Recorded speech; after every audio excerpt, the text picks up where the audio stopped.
Hello everybody, it's your boy Meteor Kaiser here, back again with another Final Fantasy challenge run. Today we are going to be taking on Final Fantasy 3 this time. Wow, who would have thought that we're just going up the ranks? So my original idea for this challenge run was to try and do an Onion Knight run, but I attempted that and oh my god, I did not realize how difficult it was.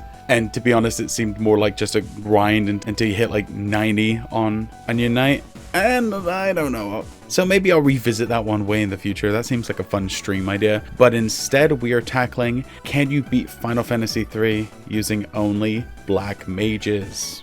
Black Mage is one of the starting classes that you get in the first crystal in the very beginning of the game. It's pretty much the exact same thing as you'd find in like FF1. Anyway, going over the rules. Nothing too crazy here. We're just gonna try and do our best to keep it as just Black Mage, and there'll be various points in the run where I'll have to change class, and then I'll bring that up and the reasoning why, but don't worry too much about that. Another thing, thank you guys so much for your support in these videos. It really means a lot to me. But anyway, let's just jump into the run. So starting off, we name our team. So of course we have our lead, Jimothy.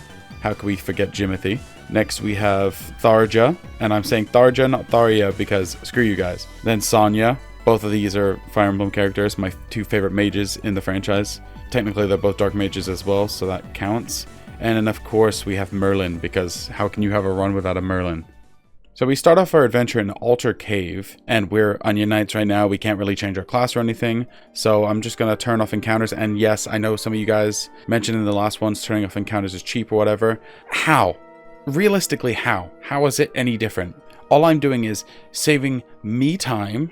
I'm not grinding as much, and I'm making the game slightly harder for myself while saving time. So how is that making it not authentic? I don't really understand it. It's in the game. I'm not banning the rules, so screw it. But anyway, I digress. I turn off encounters to get us up, so I'm not using the Onion Knights that much. We grab a few of the treasure chests, and we move up to our first boss, the Land Turtle. Very simple. You just have to hit it till it dies. Only 110 HP, so pretty simple. And then we get access to our first crystal, which gives us the access to the warrior, monk, white mage, black mage, and red mage jobs. So I immediately swap everyone over to black mage. The only problem is at this point, even as we return to and do some opening cutscene stuff, we don't have any access to any magic yet. So we explore we grab some items, we equip our guys as best as we can, and we move south towards Kazus. Now this entire town has like silhouetted people, almost like they've been casted by Invisra. It turns out that they have a curse put on them by a Jinn. So our objective here is to talk to Sid, who's in the pub. He's going to be sitting next to the keg at the top. And what he's going to do is he's going to tell you about his airship. Funny enough, we're getting an airship this early. Seems kind of crazy to me. We grab his airship, which is in the nearby desert. And we're going to use that to go to Castle Sasune. Objective here is to talk to the king. And he'll ask us to go save Sarah. Again, Sarah being the princess's name is weird. Maybe that's just a theme. There is something important to pick up in one of these chests. There is a chest in one of the two towers here that has a Blizzard Tome. That means we can actually use magic for the first time. It's a level 1 spell. And trust me, you're going to need it for the first boss fight coming up. But yeah, grab as many of the chests as you can, head out, and then you're going to use your airship to go above the waterway and reach the Sealed Cave. The Sealed Cave does have some pretty scary enemies. Honestly, those cursed copper coins are terrifying. They do like 20 to 30 damage, and my guys only have like 50 HP, so that's like half my total right then and there. But that's why the Blizzard Tome is so useful. It's because all magic can hit party-wide. It obviously will do less damage, but it's definitely helpful at this point. Now, as I said, I only have one spell, so Sonya, Tharja, and Merlin all have to just attack. I equip them with double rods so they can do as much damage as humanly possible. We almost reach the end and we meet up with Princess Sarah, and then Sarah joins us and we're going to take on the Jinn, our first official boss fight. The Land Turtle didn't really count. So the Jinn is pretty difficult if you do not have spells, because I'm doing like 30 to 40 damage per hit regularly, and he can do upwards of like 100 damage, which will wipe my party at this point. However, Jimothy with his Blizzard spell will do like 110, 115, 120 in that range, and he has about 550 HP. So a few turns of that, Sonya does die, but that's okay. We just heal her up afterwards, and we move on. Beautiful. We head back to the castle, and now everyone has been restored, which is great. So we talk to the king, and then we gotta head back to Kazus to meet up with Sid again. Sid asks us if we can bring him to Cananan, which we're like, yeah, whatever. It's not that big of a deal. We have another party member following us. And we're able to do some shopping in this city, which is great for us. We can buy all of our level 1 spells. That's Fire, Blizzard, and Sleep. And we can buy some Mithril Rods. These are going to... you're going to notice something. It's going to be kind of sad. There's not many weapons in this run. We get like 4 different weapons throughout the whole run that we just have to work with. The more important thing is going to be getting your spirit stat up, and that spirit stat will mean you do more damage with your spells. Because we're obviously not really going to be attacking very much with our rods. Only, there'll be some circumstances where we have to. But anyway, we pick up those Mithril Rods, and I get lost for a minute. I realize that I have to talk to one of the NPCs in one of the houses, and he's going to attach something to our airship that will break the boulder to the south of Kazus, and that will clear the way, and we can, while we have lost the airship, we can head back to Cananan, and I'm sure we'll be getting another one soon anyway. So we head to Cananan, we drop off Sid, we do a little bit of shopping. There is another guy here that's selling level 2 tomes, so we can get Thunder and all of those.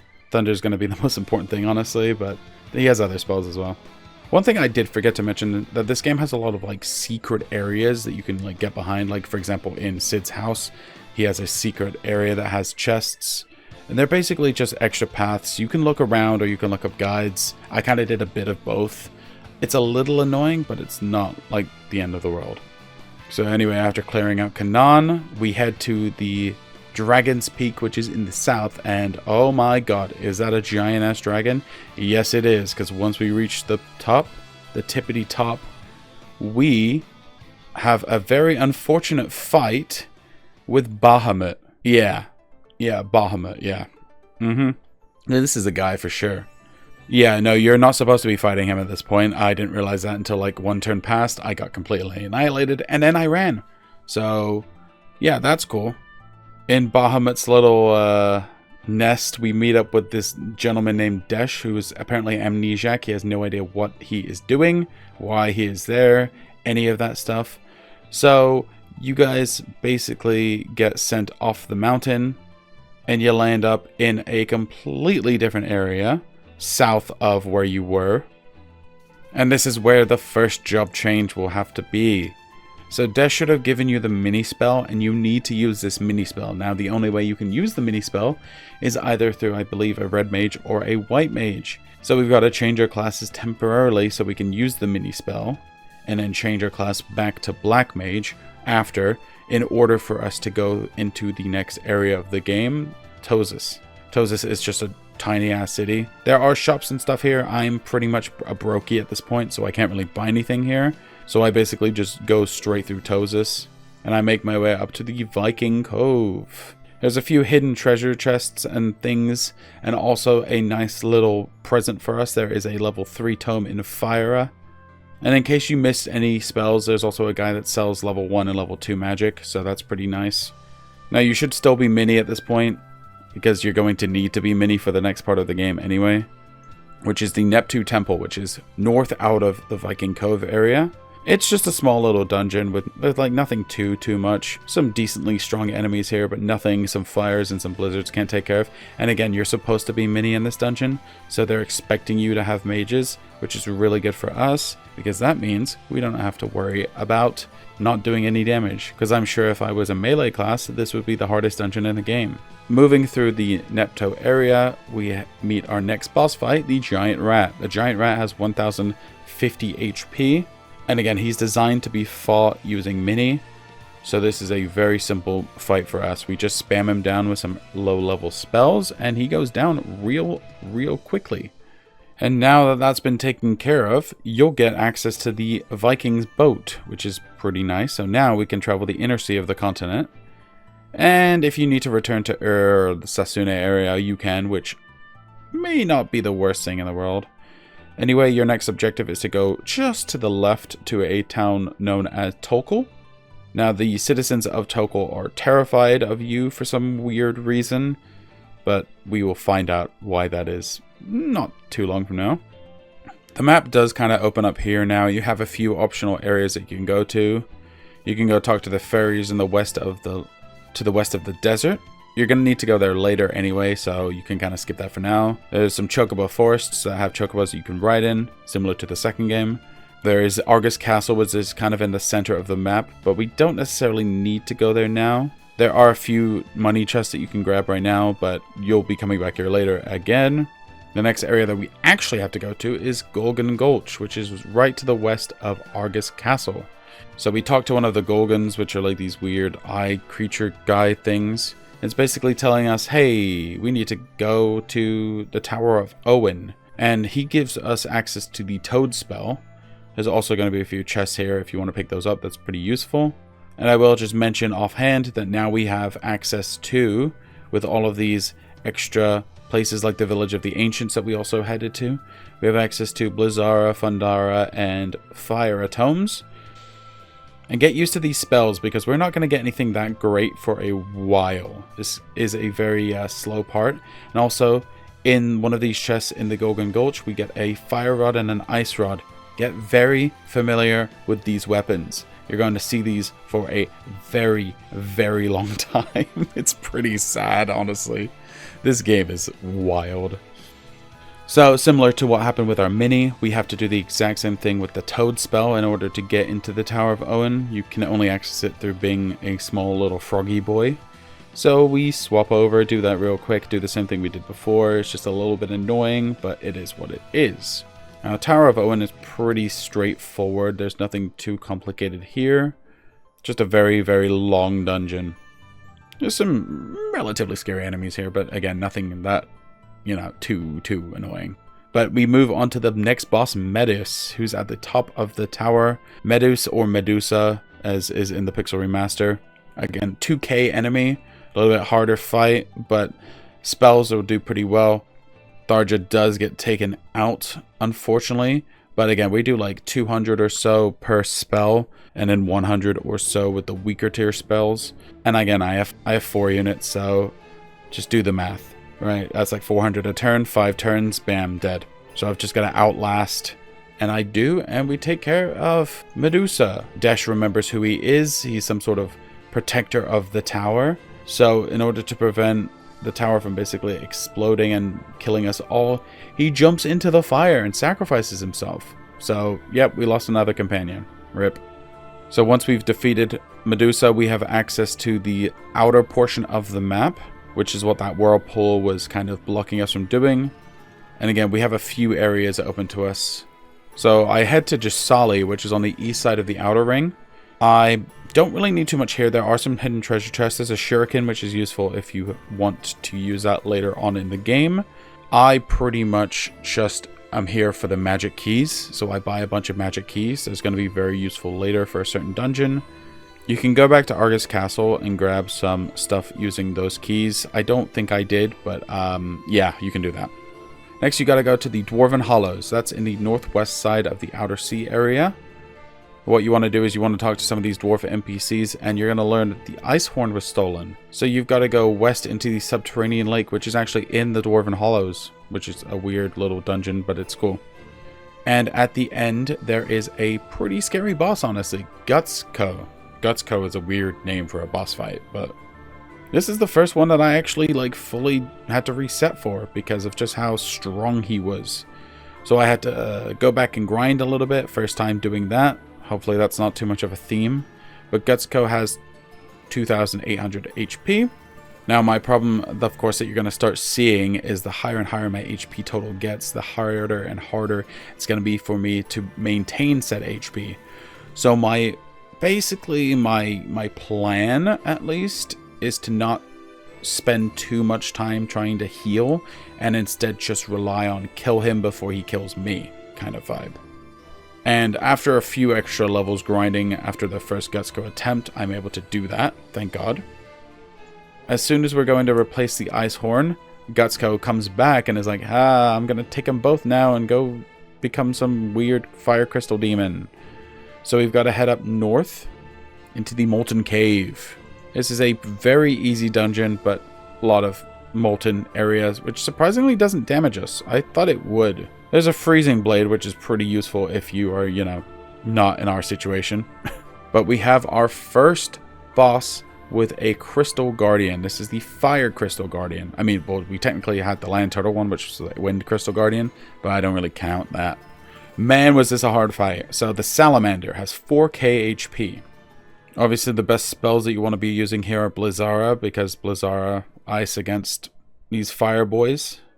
But at the end of the day, that's not like too imperative. Now, Salamander has a couple of attacks he can do. Flame hits really hard. He has a regular attack which does like 90 HP. My guys have like 200, 300. And then he has Flame, which is a party-wide almost 200 damage attack. Yeah, so I wipe. Not surprisingly, I wipe. So I do a little bit of grinding, and now that I have some actual money, I can head back to the Village of the Ancients and buy everyone that tier 3 magic, especially Blizzara, because that's really what I care about. Honestly, I didn't really do much grinding, I just got better equipment. I got better protection for my guys, which is really what I needed, because realistically, I can nuke this guy down pretty quickly, because Blizzara is doing like 300, 400 damage, and 4k HP. That's not going to take that long to blast him down. So with a little bit of extra equipment, I'm able to clear out the Fire Crystal, and we grab new jobs, which doesn't really matter to us, as I said. And we go back and we return the stuff to the Dwarven Hollow place. Next, we've got to head back to Tolkol. And when we head back to Tolkol, we actually get kidnapped, which is pretty cool. We love being kidnapped. And are you ready for the annoying part? Guess what we've got to do again? We've got to go mini in order to get out of this area. Thankfully, it's a very quick mini area. You just got to go through, use it once, and get out of here. There's a guy that gives you a mini spell in case you don't have it for some weird reason. And we are in Hein Castle, which is a very, very foresty dungeon. Again, this is a very simple, got a few doors, but nothing crazy. The hard part is actually going to be the boss fight. That's against Hein. Now, the gimmick of this fight is wanting to have Black Mages and Scholars, one of the new classes, because you'll be able to use Scholar to determine what his weakness is. He's one of those bosses that alternates weaknesses every turn. I instead just play the you throw enough shit against a wall, something's bound to stick roll, which doesn't work immediately because Hein completely destroys me.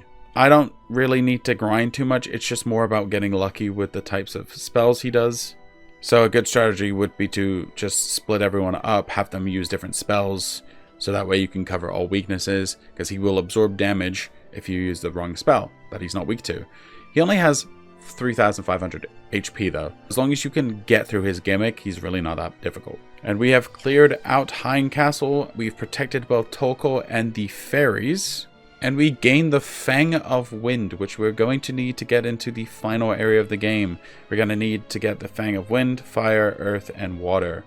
So make sure we pick those up. Next, we got to head back to the Argus Castle, grab the Wheel of Time, and we return to Cid in Canaan, in which we're going to turn our ship into an airship again, so we can finally leave the floating continent, which I did not realize was a thing.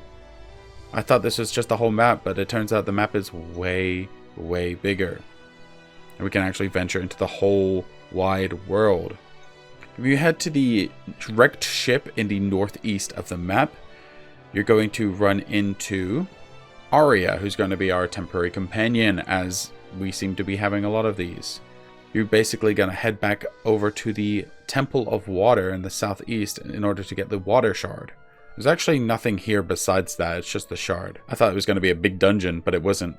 So next up we go to the Cave of Tides, which is nearby. We run through this dungeon pretty easily, but we run into our first really challenging boss fight, I'd say. The Kraken. The Kraken is, I guess, the guardian of this area who decides to, kill Arya. So yeah, we didn't really have her for very long. That's cool, I guess. As you'd expect, he's weak to lightning, so try and use Thundara as much as you can, because that'll do the most damage. But he has 5k HP, and he hits like a truck. So I don't go too crazy, but I do level up a little bit here, because I get wiped a few times. But after a few attempts, I just hit him with my best spells, my Thundaras, and when I run out of Thundaras, I go to whatever else I have. And we are done with this one. So we grab the Water Crystal, and we are woken up into a town that's kind of, I don't know if the world's submerged or we've submerged. I'm really not too sure. But we wake up in Amur and our ship is docked, so we cannot, like, it's chained. So we cannot leave the area for some weird reason. I'm not quite sure, but the game will basically, you know, we go through stuff and we can get our ship back, basically. In Amur, we want to go to the sewers area. And that has a few enemies, nothing crazy, but we just want to go through the dungeon in order to grab ourselves a pair of shoes that will let us traverse the bog where our next location is, because we need to cross a bog. And we run into the best characters in the game, the Four Fellows. These guys think they're the Warriors of Light, but they're just basically fake ones. They try and take on the dungeon themselves, and they get surrounded by a bunch of goblins. We have to go save them, but they're really funny guys, so we don't mind them too much. But we basically are going to head south into Garuda Manor, clear through that dungeon. They have a lot of golden enemies there. It's very quirky dungeon. And we run into, oh my god, I hate this fight, Garuda. I expected him to be a gimmick boss. Yeah, no, so he has magic resistance. And you know what our team is? Magic attackers. So our spells are not going to do a damn thing. This is the hardest fight in the game, I would say, for me. Or one of the hardest fights in the game. He has 6k HP and our attacks are doing about 25 a hit, if that. 25 times 4, that's 100, that would take 60 turns. So yeah, we try a few times, but it's just not gonna happen. So unfortunately, I have to go into a little bit of a grinding spree. Like, and by a little, I mean, I jumped from like level 19 or 18 to about level 25, a whole 7 or 8 levels just in this one area. And I buy a bunch of high potions because I know I'm gonna need them. So, Garuda, right? Let's just go over him a little bit. Now, with my new gained strength, I'm doing about 50 to 40 with my regular attacks, and Jimothy's doing about 100 because Jimothy has a better set of rods. Everyone else is just rocking the mithril stuff. Jimothy has a fire and an ice rod. Garuda has the ability to confuse your units, which really isn't too scary, just because, again, my units are not gonna really, like, Merlin does like 20 damage to us, so it's really not that bad. Thara can do anywhere from like 100 to like 300 damage, so that's the scariest part. So I would recommend, at least if you're trying to do a run like me, have a dedicated healer. That's gonna be Merlin. He's just gonna be pushing up anyone who gets somewhat low. That way everyone else can just keep attacking. And after a few resets and attempts, I beat him. Oh my lord, this was a fight. So glad that's over with. Jesus. Okay, now we get access to our ship again. Yippee. Yeah, it's crazy how we still only have our mithril rods that we got in the very beginning of the game for half our units. And now that we're already like, I wouldn't say we're halfway. I would say we're like halfway through the game now. Ish, maybe. Anyway, there's a couple of places that we can go to. I kind of regret not going to one of these two places, Reptilo. Reptilido has some very useful items for us.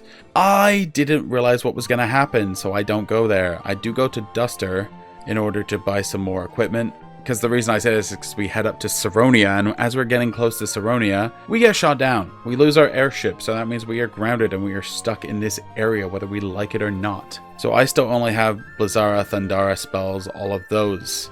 Anyway, there's 4 little towns here. Each one has different items in them. One of these towns contains a gentleman named Alice, who's in the southwestern one. He's gonna join us, and he's basically the prince, and this castle's been like taken over. His dad's been acting like really weird or whatever. So we pick up Alice, we head back to the castle, and it turns out that the dad has been mind controlled by the minister. The minister turns out to be Garuda. I thought Garuda was going to be the last of our problems. Nope. So the whole gimmick of this fight is you're supposed to have dragoons who are going to jump to avoid the Garuda's lightning. The Garuda has lightning, as I said. It does about 300 to 400 damage per hit. Yeah, my guys can survive maybe 2 to 3 attacks if we're lucky. And the Garuda has 7,500 HP. My attacks are doing anywhere from like 300 to 500, so I am not going to survive. Yeah, this was a long grinding montage. So I jump up from level 25 all the way up to the mid-30s, so almost 10 levels. And the main reason I'm doing this is so I can get my HP totals up to just over 1100. That way I can hopefully avoid dying to 3 to 4 lightning attacks. Because that's the only thing he's going to do. He's just going to lightning. But now my Thundaras and my Firers are doing about 600 damage. So that's... I only have to survive basically 4 turns.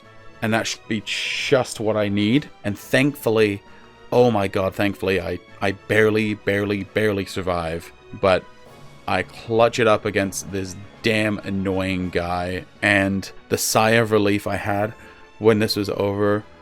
Jesus. What a boss fight. My lord. Anyway, now that the shops are accessible to us, I go ahead and I buy everyone at least some form of either Ice Rod, Light Rod, or Fire Rod. They all kind of do the exact same thing. And we're going to have to get very familiar with these weapons as well, because, spoiler alert, yeah, we don't get anything better than this. This is the best equipment we get until the end of the game. It is pretty sad. If we head to one of the rooms in the castle, after Alice is taken over as the king, there's basically going to be a place that gives us a ship. These guys will give us a Nautilus airship, a very useful ship as well. We're going to want to take this ship. I finally got Riptolito, finally, but you're going to want to take this and you're going to want to go to Doga's Manor. You have to go through a little cave area and you need to have this ship or else it'll block you with an invisible path. And through the combination of Saronia, Riptolito, and Doga's Manor, we now have access up to magic level 6. So we're going to have Blizzaga, Fireaga, and Thundaga now. Bio is going to be a very useful spell that I don't realize is really good until a little bit later, but I digress. Anyway, we're going to need to head through another dungeon that we need to use Mini in. Yay, how exciting. It's just a little cave in Doga's Manor. It's a very quick dungeon, thankfully. We get access to a spell from Doga that lets us go underwater. Now we have some sunken areas we can get to. The sunken cave. So there's a bunch of optional areas. There's the sunken cave. There's the Saronia catacombs, which I do go through, which is the bottom of the ocean to the southeast of Saronia, because there is an optional boss fight that I decided to do for some weird reason. It was against Odin. Odin is one of the characters that you can get a summonable if you go through his little dungeon here. He has 20k HP though, so that's pretty crazy. Fireaga is doing a lot of damage though. We're starting to hit the 1000 mark with that 20k HP. He's doing like, with the Fireagas, they're basically doing like 1k, 1 to 1.5k. So that's like a 5 or 6 turn fight. And by the skin of her teeth, Tharja clutches it with only 46 HP left, and we defeat Odin. I didn't really need to do that because, again, I don't need summons, and I don't actually do all the optional fights, just spoiler alert. But we're able to go to probably one of the best areas. So you're going to want to go to the ocean floor west of Goldor Mansion. You can go through like a little underwater mountain area to get to Doga's Village. Doga's Village has rank 7 magic. So that is Quake, Break, Ga, and Drain. They're honestly not going to be that useful. Quake is good when it comes to multi-targeting, but besides that, they're not that amazing. If anything, the white magic spells are better, which are Kuraja, Asuna, and Reflect. Our next location is going to be the Temple of Time, which is in the bottom tip of the Western continent. There's a little dungeon here, but there's not really anything to note here, no real enemies. We're going to need to get Noah's loot, and we're going to take that loot, and we're going to bring it up slightly above where you are. There's a little cave here called Une's Shrine. The titular character Une is going to be sleeping here and can be only woken with said loot. So we use the loot and wake up Une. Yay, that's cool. Slightly above this area is going to be our next location. That's the Ancient Ruins, which I actually do some fighting in here. Wow, I don't turn off encounters for once. Anyway, the whole point of us going through this dungeon is to get to the Invincible Airship, which is at the very end. This is going to be our other ship. We have access to the Nautilus and to this. There's also going to be like areas that you can buy equipment at, which is cool. Not really anything crazy for us, but it is good to mention. If you don't have black robes at this point, there's a good place to buy black robes, and also you can buy like potions and stuff, which will be helpful. Instead of going to some area to buy them, you can just literally get off your ship, go back in, and just buy stuff. It's very convenient. Now with this ship, we have access to a few optional areas. We can go to Lake Dur, which is back on the floating continent. And in this area, there's going to be a fight with the Leviathan boss that you can also do the summon on. This is easier than Odin in my humble opinion, even though it has more HP. But he's weak to lightning damage, and we're doing like 2k a hit, which is really great. So, and Tsunami, its most powerful attack, it's only doing like 300-400. So, honestly, Garuda was harder. You could also fight against Bahamut way back in his lair where he was originally. Yeah, no, I tried it actually, but I lost and I forgot to go back and fight it towards the end of the game. So, my bad, I guess. Enough of the side stuff. We're going to go into the next area and towards the end of the game. The most annoying area in the game to get to, the Cave of Darkness. You're basically gonna need to island hop, and you'll see on the map here that it was actually abysmal to get to. And the Cave of Shadows or the Cave of Darkness has a lot of floors as well, which doesn't help our case. But at the end, you're going to have a boss fight with the Hecaton Care. I mean, compared to what we've just dealt with, this is like a breeze. He's only got 9,800 HP. So a few Fire Agas and he's down easily. This was a very easy fight compared to Odin and Leviathan and all of those. And now that that's all said and done, we have all of the Fangs, which we gained from Cave of Darkness. We gained one, and we gained the other ones from other places throughout the game. I just don't remember where exactly. I just know that if you're following the plot line and you're just going through the game like normal, you're going to get them. But anyway, this area leads us up north into the Ancient Labyrinth. And at the very beginning of the Ancient Labyrinth is going to be the last crystal, the Earth Crystal. Titan is a little bit harder than Hecaton Care was. Titan has double the HP and has access to Flare. Flare is pretty scary. It does like half my HP in one hit. So I do wipe, but I do a very, very small amount of grinding, and I'm able to get through the Titan fight pretty easily, honestly. Just a little bit of leveling, and we're through. And we gain the last of our jobs, the Magus Devout and Summoner. Now, technically speaking, you can do this before. You're actually going to head back to the Doga's Manor in order for us to get 2 last keys in order to get us through the last little area of the game. We're going to need 2 keys, the Circus Key and the Eureka Key. And you're going to get them from 2 boss fights. Yeah, you're going to fight against Doga and you're going to fight against Une.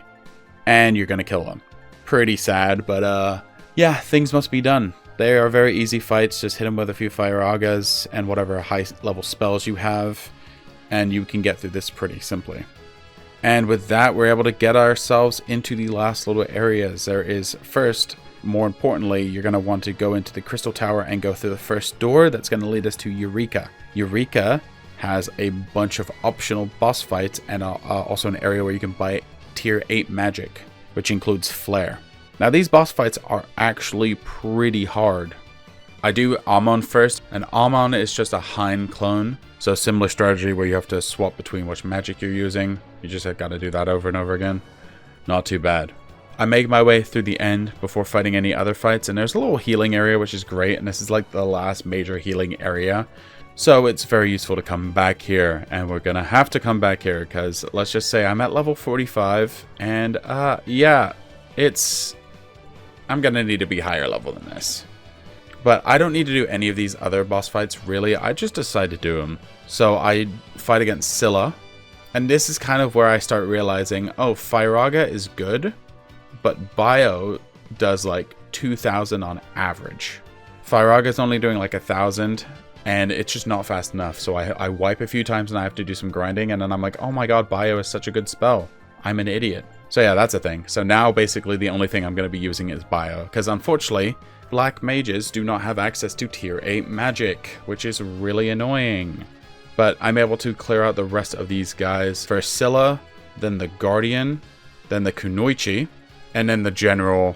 So just a bunch of optional fights. So if you're going to need to heal at all when you're going through the final dungeon, which is, of course, the Crystal Tower, you're going to need to come back to Eureka. Very annoying, but it is what it is. So I go through the Crystal Tower, and I'm not gonna lie, I messed up. So I go through, I clear it, and I go up to the final boss area against Xande. And I fight against him a couple of times. I give it a couple of attempts with Bio, and I realize that I am too low level, or at least in my situation, I'm too weak, because Xande has 38k HP, and we're doing about 2k per Bio. This would be fine if Xande didn't have access to Meteor. Because Meteor does around 1300 HP to me. And yeah, I'm at like 20, around the 2k range on HP. So 2 of those and I'm dead. So I'm just not prepared for this. Guess what we do? We go back and grind. But then guess what I realized? Oh, it auto-saves. And you're stuck, basically. So I had to go back to a previous save and go through the Eureka area all over again. So that was annoying. And I do a fair bit of leveling here, going from like level mid 40s to level mid 50s. So we're jumping up another 10. That's the theme here, jumping up 10 levels. Thankfully this time around the Xande fight is a lot easier, mainly also because I get a lot luckier. Luck does pull into it a lot. He doesn't really go for Meteor very much. He goes for more single target attacks, and I can deal with single target attacks. So after enough luck and a few good bio hits, we clear out Xande.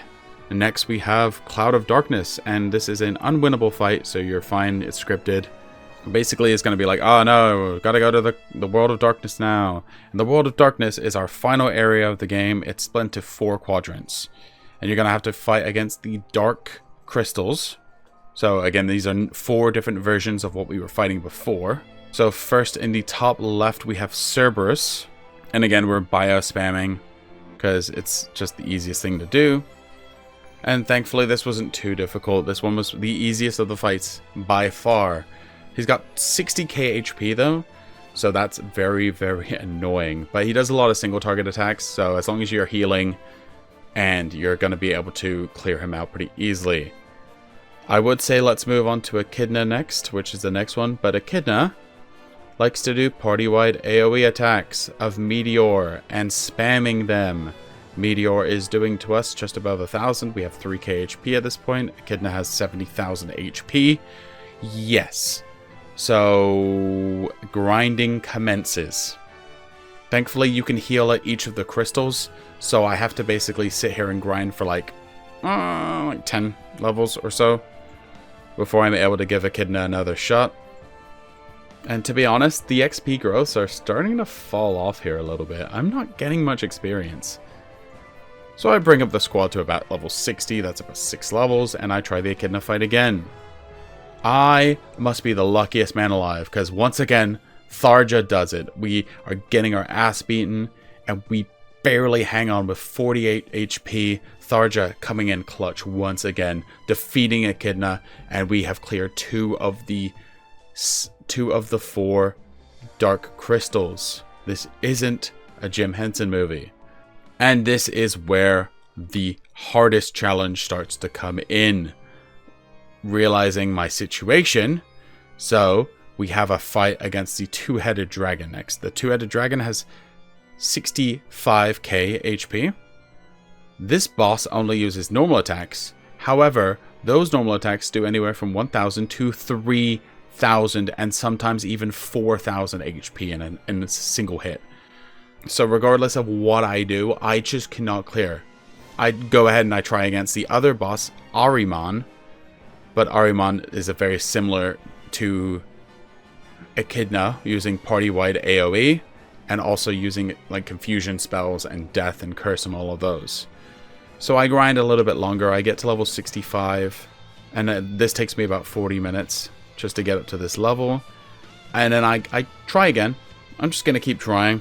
But after a few more attempts, I kind of realized, well, I'm just not doing damage quick enough before they're able to defeat me. And no matter how high of a level I get to, because my job level is maxed at this point, that's not an issue. It's because I don't have access to Flare. That's really what it is. So I make the hard decision to change jobs. Now, yes, that means, can you beat FF3 with only black mages? No, at least according to my situation. I mean, maybe if you grind all the way up to level 99, but I don't really want to be sitting here for, that would take hours and hours. Let's just do the math, right? At level 65, it's taking me, so each fight gives me about 8k experience per unit. It takes me 100k per unit to hit a level up at this point. Just do the math. And that's exponential. That's going to increase a lot more. I'm not going to sit here and do that. I'm sorry. I just don't have that patience. So I swap over to Magus because it's close enough, still the same class, it's just an upgraded version of Black Mage. Now I have access to Flare, and I get access to the Omni Rod, which we picked up in the Ancient Labyrinth. I give that Omni Rod to our boy Jimothy, and now that we have access to the Flare spell, we're going from doing about 2k damage with just Bio to now we are doing 5 to 6k. Being able to speed up these fights a little bit. I mean, honestly, I'm still suffering from the same amount of defense, so that's not really changed much. I'm still very weak when it comes to defensive wise, at least. I know that like once we clear out the Twin-Headed Dragon and Ahriman, we get all the crystals and we head on to the middle area, which we're going to be fighting against the Cloud of Darkness. Even this fight I had to reset once on, because the Cloud of Darkness is the final boss with 120k. That is a lot of HP. Again, my flares are doing about 5k per hit, so that's what, 20k a turn, so I need to survive 6 turns. And what the Cloud of Darkness will be doing every turn will be particle beaming. Particle beam does anywhere from about 700 damage to like 1,500 in that range. So this is very much a final fight of kill them before they kill me.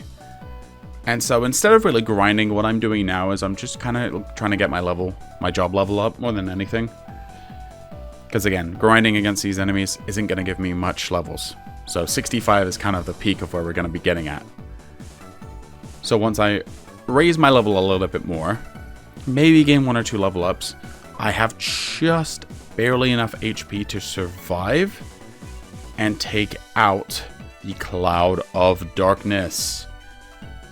Everyone's on their last legs of HP, but we finally do it. Now, I don't think I could have done this with just Black Mages. Maybe if somebody out there could, and somebody has their patience to hit 99, maybe a solo run. No, actually, I don't know if the solo run would be very easy with this game. But guys, thank you so much. I really appreciate you guys watching. That was a very interesting challenge. I thought it was going to be very easy. It turned out it was actually a lot harder than I expected at first. But yeah, again, I'll be keeping up with this stuff. It'll be jumping between this, Fire Emblem, and maybe some other Final Fantasy games, some side spin-off ones. But you guys seem to be liking Final Fantasy stuff, so I'm going to keep coming up with it. So guys, thank you so much for watching. I have been Meteor Kaiser, as always, and I will see you in the next one. But until then, peace!